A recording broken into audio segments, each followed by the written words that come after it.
Okay, welcome to our Erev Shabbat special class edition, Parashat Emor and Pesach Sheni. The question is, the most powerful mitzvah in the Torah? It's very sometimes difficult or inaccurate, and certainly overused to use the terminology most. Sometimes it's a dangerous thing to do, and certainly you hear it a lot. It's the most this, the best that, etc. So we're not going to try to make definite statements, but we're questioning something. Is it possible that the most effective, powerful, or possibly biggest obligation in the Torah is embedded in this parasha? And the answer is possibly, but there's something very, very underrated about the mitzvah we're going to talk about this morning. And the reason, one of the reasons, is because of its location. First half of our parasha are the high standards of Kohanim, certain instructions to them, restrictions, limitations, followed by high standards of korbanot, and the treatment of tum'ah and the limitations, again, of Kohanim and of other people vis-a-vis sanctified meat and animals for korbanot. And the second half of the parasha famously is the holidays, of course. And we read the portions of Parashat Emor on the holidays because of that. So really nestled in between those two halves, you can really say, of the parasha, is a pasuk. The pasuk follows the mitzvot of waiting 8 days before you slaughter an animal, not slaughtering an animal with its mother on the same day. And in Parashat Vayikra, Sefer Vayikra, Parashat Emor, Perek chapter 22, at the end of that discussion, and right before the beginning of the holiday, ushering in the holiday presentation, in Pasuk Lamed Bet, verse 32, the Torah says as follows: "V'lo tehalelu et Shem Koshi, v'nichtashti b'toch b'nei Yisrael. Ani Adonai Kadishchem." Next pasuk,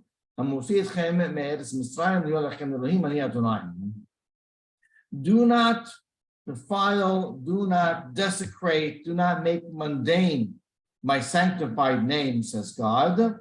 V'nikdashti, on the quite the contrary.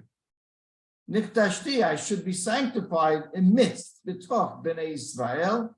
I am God who sanctifies you, who took you out of Egypt to be for you a God. Embedded in this one pasuk is two powerful mitzvot. One's a mitzvah aseh, and one's a mitzvah lo ta'aseh. Mitzvah lo ta'aseh is first. Lo tahalelu et Shem Kodeshi, not to desecrate God's name, is the prohibition of what we know as Hilul Hashem, followed in the next few words, V'nichtashti b'toch b'nei Israel, I should be sanctified in the midst of the Jewish people, is a mitzvah aseh, a positive commandment that we know to be the mitzvah of Kiddush Hashem, sanctifying God's name. Okay, so you have these two very important mitzvot, negative and positive, in the very same pasuk. Okay, so what about them? Are they as powerful as we're claiming for them to be? So let's first just go through some of the details of what is either incumbent upon us or prohibited for us to do because of these mitzvot. So the Rambam, of course, discusses both in his Sefer HaMitzvot. In Mitzvot Aseh, mitzvah number 9, he speaks about the Kiddush Hashem mitzvah. He quotes the pasuk. And I'm going to, for now, not read for you his opening headline of the terms of the purpose of the mitzvah.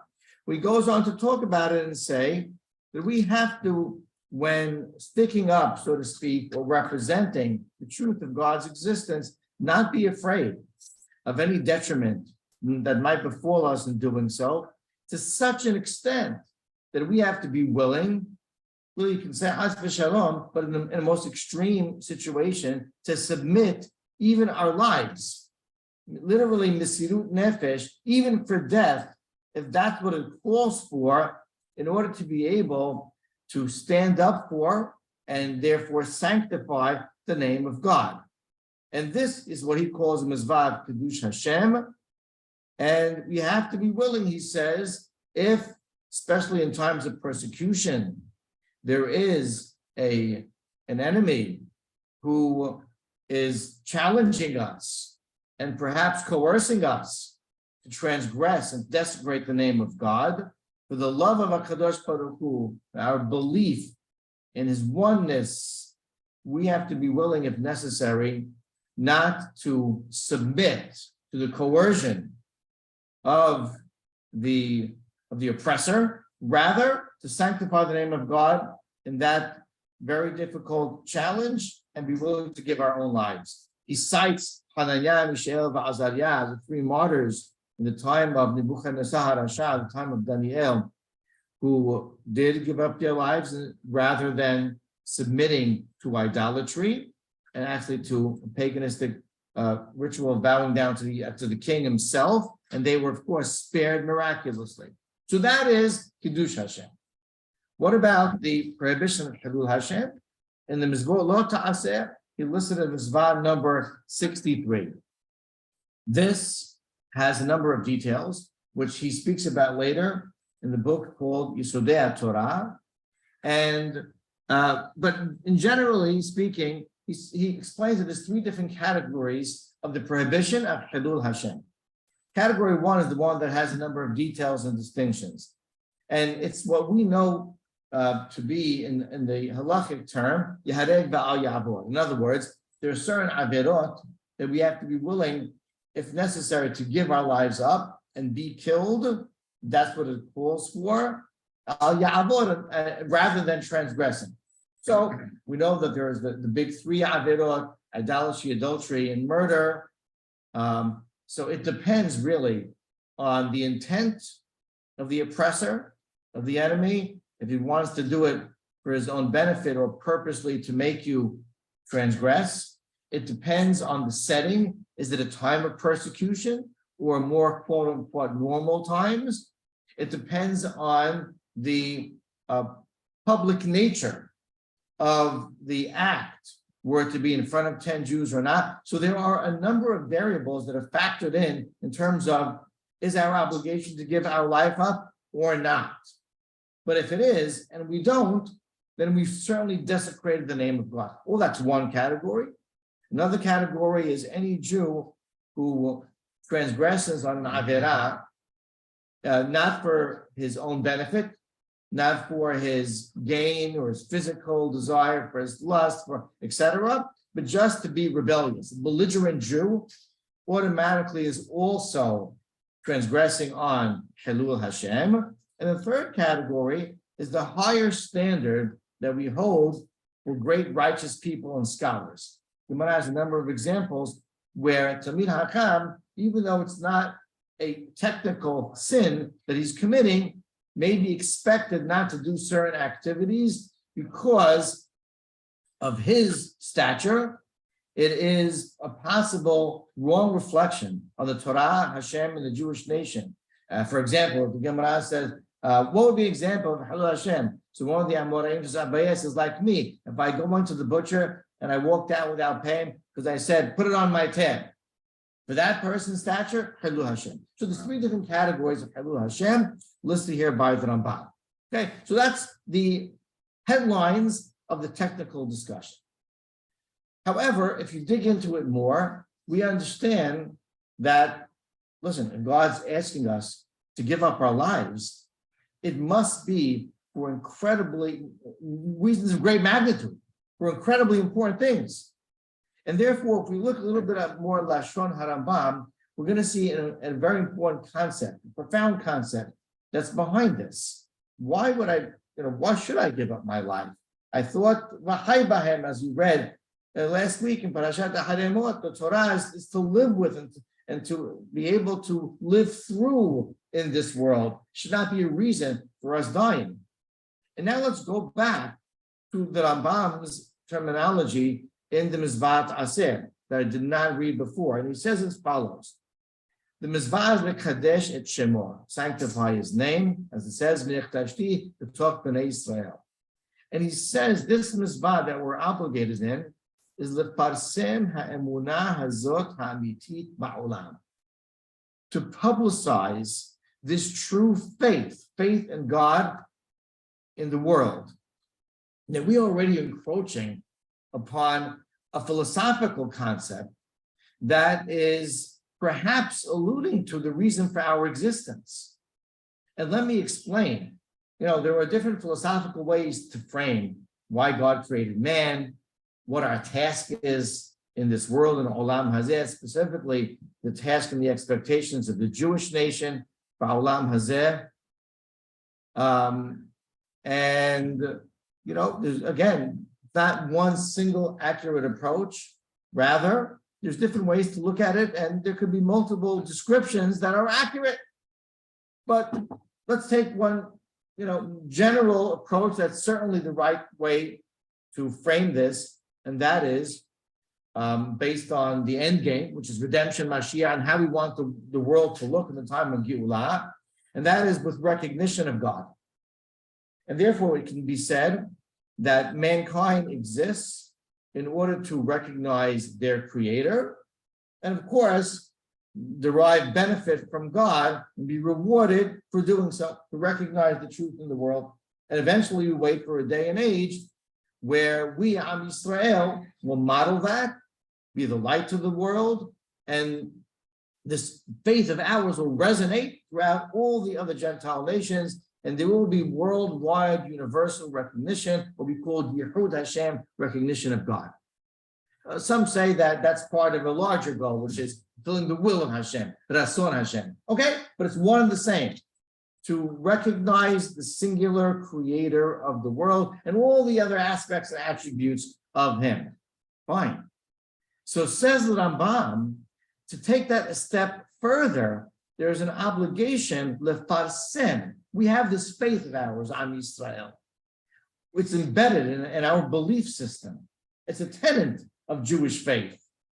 And we have an obligation, lefarsem, in certain settings, to publicize this wondrous faith of ours in this single God.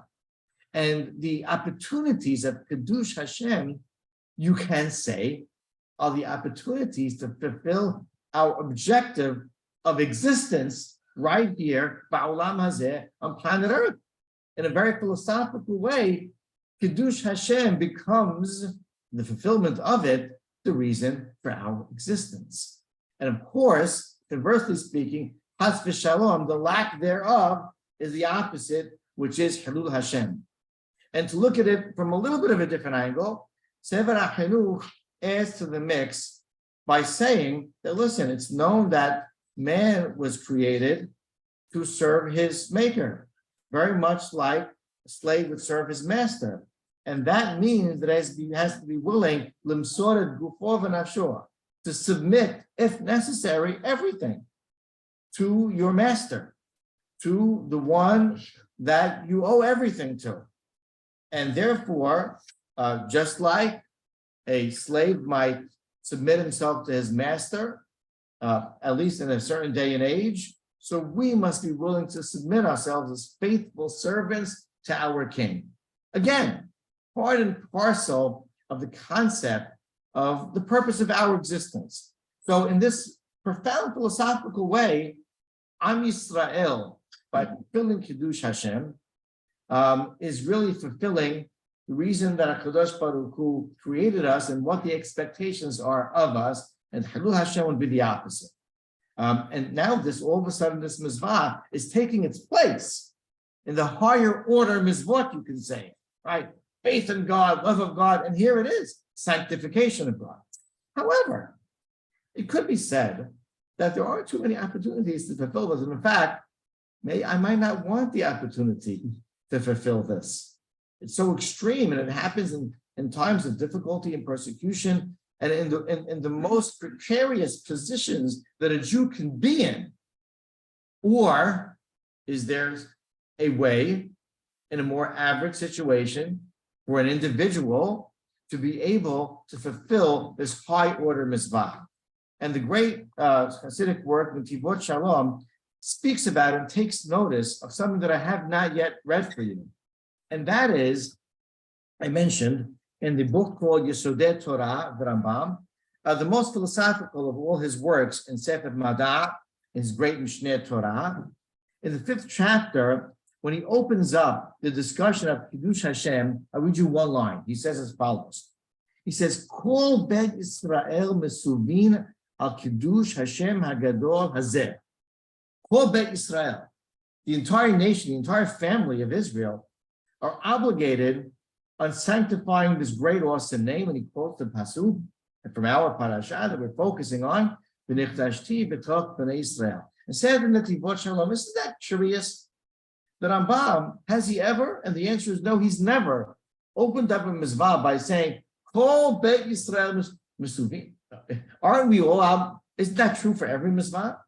That we're all obligated, besides the one that are only for Kohanim, etc., or that women are exempt from. Generally speaking, everyone's obligated in every mitzvah. Why would the Rambam open up by saying, Kol Bet Yisrael, the entire company, families of the nation of Israel, are obligated in the mitzvah of Kiddush Hashem? And the reason that he explains in a very beautiful way is that this can be a very personal and really is not just a personal opportunity, but a mode of existence, of everyday existence and survival of the Jew. Because as he explains, based on ideas that can be found in the book Mesilat Yesharim, that we're doing in our Siyum right now, one of the books that we're learning, that a Jew himself is really always involved in a more of a microcosmic way in these battles, in these fights, in these challenges, where he's told, as in a tragic time, our oppressor would say, do this or you'll die. We, in our day-to-day challenges, are constantly being told by our psychological inclination, do this or else. This is the challenge that we all face on a daily basis. The abstention from evil, the refrain from giving in and submitting to the surroundings that tempt us and lure us and ask us and beg us to submit to what is wrongful and to what the Torah warns us against. And therefore we find ourselves in a war, he says. And a Jew, and for that reason, the Rambam actually, in a few places, but one of them is where he explains the Mishnah Makot, Rabbi Hanina B'Akasha Omed, and elsewhere also in the laws of Yesodei Torah, when he talks about, again, this Kiddush Hashem, speaks about the fact that a Jew who does a mizvah with no ulterior motives, and for only the motivation and the impetus of love of God and embracing God and wanting to do the right thing, he uses that term, Kiddush Hashem. And that means that when a Jew is able to overcome the obstacle, to bypass the challenge, to make the right decision in his personal war, in those precarious situations where he's given an alternative, do this or else, by himself and by his surroundings. And he has the fortitude, the strength, the love, and the commitment to his personal creator to abstain and to do the right thing. He, in his everyday existence, has the opportunity, can, and so often does, fulfill the Kiddush Hashem of V'nichtashti b'toch b'nei Israel. And so we find that this profound higher order mitzvah is not just one that's an national expectancy for Am Yisrael, it's a very personal expectancy and opportunity for every single Jew in Am Yisrael, which is why the Rambam says, Kol Bet Yisrael Mesuvin, on a daily basis, that we're ordered, we're expected to, and given the opportunity to fulfill this wonderful mitzvah located in our parasha called Kiddush Hashem. Amen.